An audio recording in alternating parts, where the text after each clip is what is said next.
Apakah ini momen kebangkitan Veda Ega setelah insiden di Amerika? Atau justru awal tekanan yang lebih besar? Kenapa Jerez disebut lintasan yang bisa menghancurkan kepercayaan diri pembalap dalam satu lap saja? Dan apa yang sebenarnya berubah dari gaya balap Veda di Spanyol dibandingkan sebelumnya? Jawabannya ada di akhir video. Jangan di-skip agar tidak gagal paham. Assalamualaikum warahmatullahi wabarakatuh.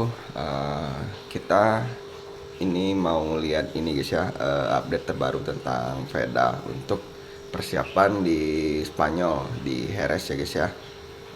Apa yang dilakukan Veda di Spanyol, kita simak persiapan Veda mengikuti di Jerez Spanyol guys.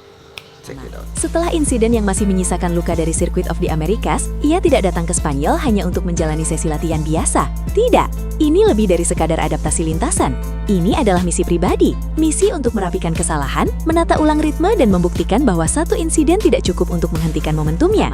Semua mata, termasuk dari pedok hingga penggemar di Indonesia, mengarah pada satu pertanyaan yang belum terjawab. Apakah Veda siap bangkit atau justru masih terjebak dalam bayang-bayang kesalahan sebelumnya? Jerez bukan lintasan yang bisa ditaklukkan hanya dengan keberanian.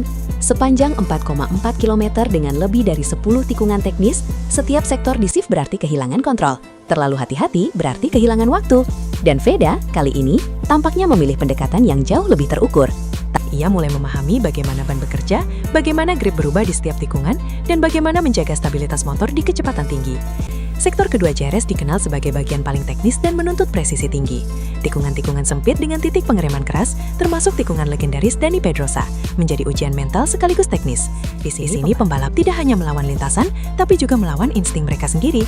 Terlalu cepat masuk tikungan bisa berujung kehilangan grip, terlalu lambat berarti kehilangan momentum. Karena di tengah tekanan tinggi, ketenangan adalah sesuatu yang langka.